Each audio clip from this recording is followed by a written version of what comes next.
మీరు ఎవరిని కూడా బాధ పెట్టుకోకుండా, హెల్ప్ ఎవర్ హార్ట్ నెవర్, ఎవరిని కూడా బాధ పెట్టకుండా హెల్ప్ చేస్తూ పోండి.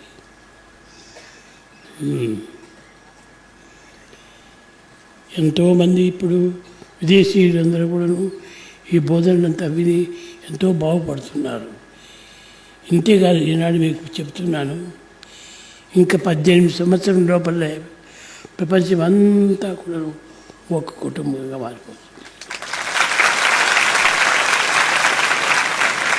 అందరూ హిందువులు హిందువులు హిందువులు హిందువులు భారతీయులు అందరూ కూడా హిందువులే. హిందూ అనేటువంటి శబ్దము ఒక ప్రతి దేశం నుంచి కూడాను మీరు వింటారు త్వరలోపలి. ఆ దాన్ని మీరు వినిపించేటట్టుగా మీరు నడుచుకోవాలి.